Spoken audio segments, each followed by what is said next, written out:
దేశ రాజధాని ఢిల్లీలో మళ్లీ డేంజర్ బెల్స్ మోగుతున్నాయి. వాతావరణం పూర్తిగా కలుషితం అయిపోయింది. దీనికి దీపావళి పండుగ తోడైంది. నిన్నటిదాకా ఒకెత్తు ఈ రోజు మరో ఎత్తుగా మారిపోయింది.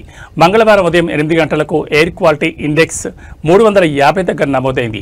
ప్రమాదకర స్థాయిలో గాలి నాణ్యత నమోదు కావడంతో పర్యావరణవేత్తలు ఆందోళన వ్యక్తం చేస్తున్నారు. వాస్తవంగా ఢిల్లీలో గ్రీన్ క్రాకర్స్ కాల్చుకునేందుకు దేశ సర్వోన్నత న్యాయస్థానం ఆదేశాలిచ్చింది.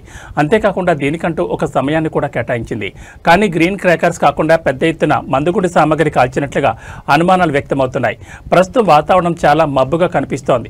పూర్తిగా గాలి నాణ్యత కోల్పోయింది. దీంతో గ్రీన్ క్రాకర్స్ కాకుండా విపరీతంగా రాకెట్లు, బాణాసంచా కాల్చి ఉంటారని అనుమానిస్తున్నారు. తాజా పరిణామాలపై పర్యావరణవేత్తలు ఆవేదన వ్యక్తం చేస్తున్నారు. సుప్రీంకోర్టు నిర్ణయాన్ని కూడా తప్పుబట్టారు. గ్రీన్ క్రాకర్లు కూడా 30% కాలుష్యాన్ని ఉత్పత్తి చేస్తామని పేర్కొన్నారు. వాయు కాలుష్యం కేవలం పర్యావరణ సమస్య మాత్రమే కాదని, దాదాపు 3 దశాబ్దాలుగా స్వచ్ఛమైన గాలి కోసం పోరాడుతున్నట్లు పర్యావరణవేత్తలు వాపోయారు.